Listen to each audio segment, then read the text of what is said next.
Welcome to the Beyond Electric Sheet podcast. I'm Brick Thompson. And I'm Ed Daniels. Ed, we were talking a couple of episodes ago about a medical condition. You had a migraine condition, Yep. and your use of ChatGPT 4.0 to learn more about it Right. and get treatment suggestions.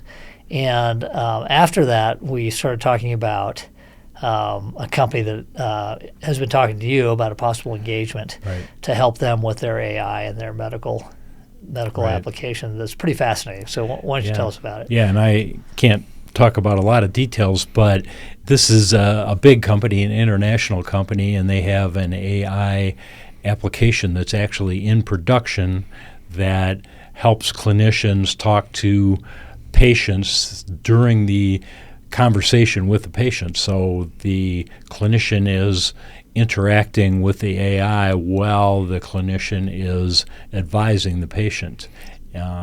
Interesting. So the clinician is on a laptop or something, as they all are now, Right. making notes. So it doesn't seem out of the ordinary to the patient, probably. So how does this AI work? Where does it get its information? What is it? Yeah, What's the goal of it?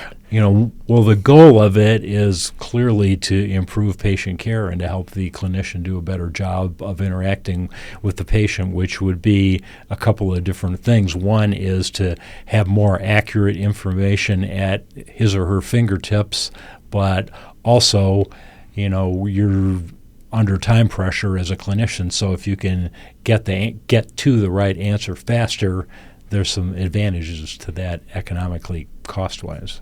Yeah, interesting.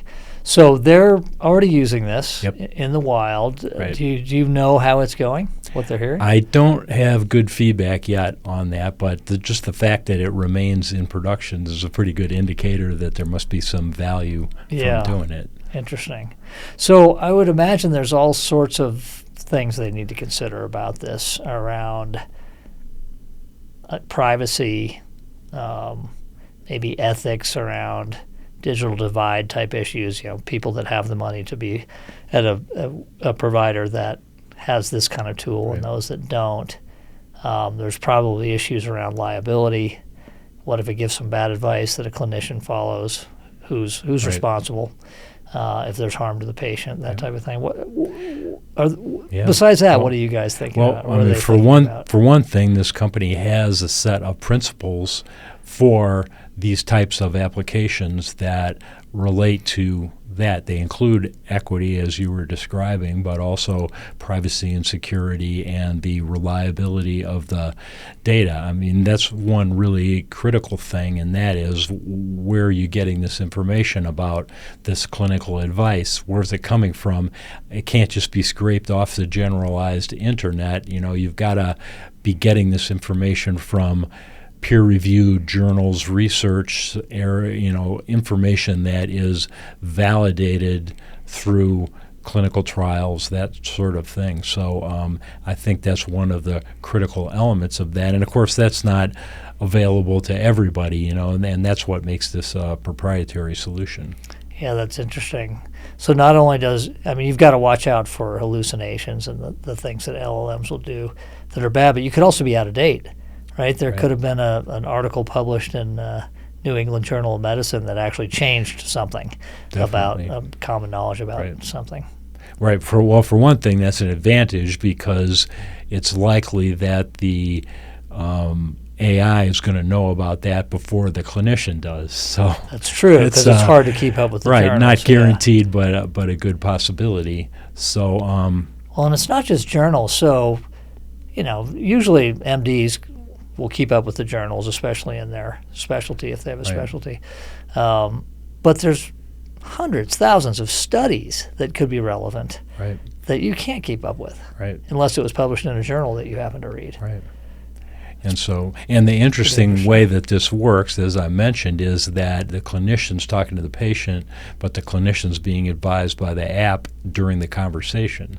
And so, there's a safety mechanism built into that. The clinician is talking to the patient, so hopefully the clinician's using his or her medical knowledge to not relate something that doesn't really make sense. Right. Also, from a legal liability perspective, I would imagine that the clinician's the one that's on the hook for Right. responsibility as opposed to the machine that's just giving some suggestions. Right. Just as if I'm behind the wheel of my Tesla and it's doing full self-driving and it violates a traffic rule, I get the ticket, not Tesla. Right. That's right. I'm responsible. Pilot in command. Yeah. Interesting. How about issues? Although I bet in a Waymo where it was totally robotic, Waymo's on the hook. The patient, I'm sorry, I said patient, but the passenger isn't going to get the you're ticket. in the back seat. Right. So, what can you do? Interesting. That is interesting. We've talked about the issue of bias that can come out of LLMs too. How does that potentially come out in this type of scenario, this clinician advising scenario? Yeah, I think there's a lot of different areas. I think that's an important area and one that people are paying increasing attention to. Certainly the U.S. government's very interested in that.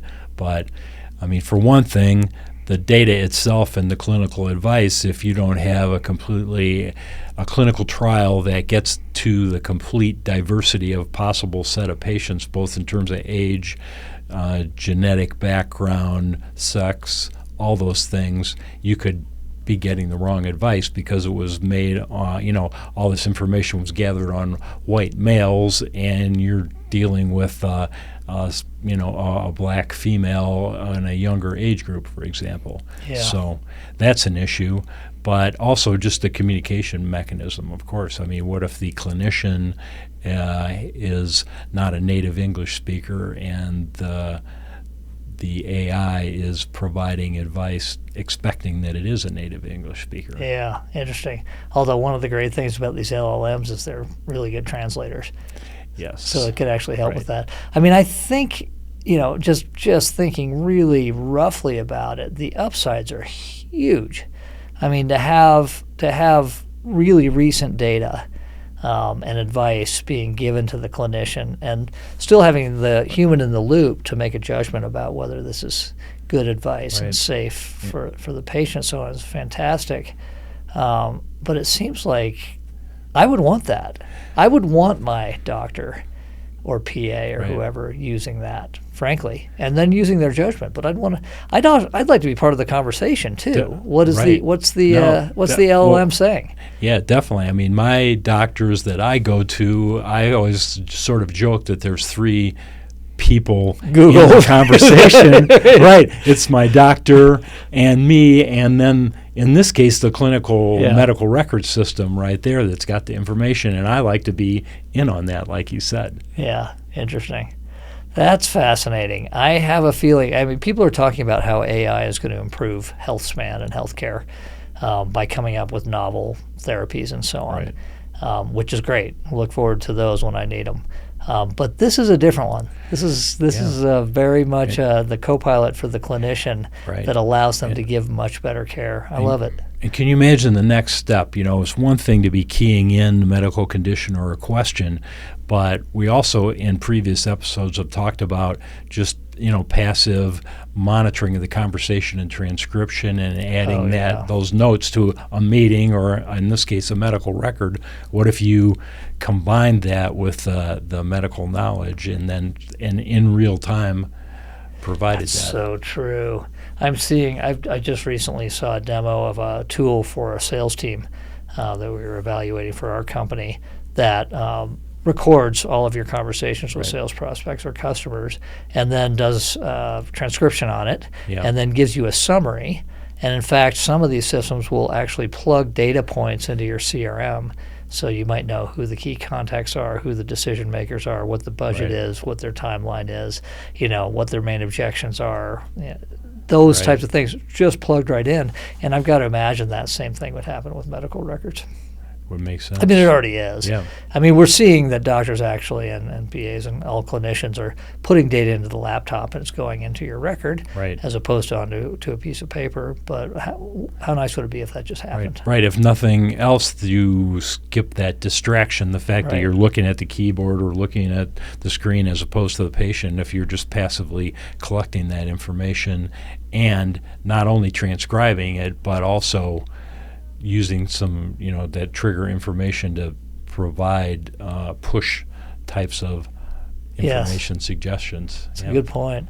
I remember when doctors first started using tablets and laptops, and people complained, "Oh, my doctor's in their computer the whole time." Yes. And I think that that's a fair complaint. You want to be heard, you want to be examined, you want to make sure that they're plugged in. And if they don't have to worry about that transcription, that's got to be better for everybody. Yep. I would think.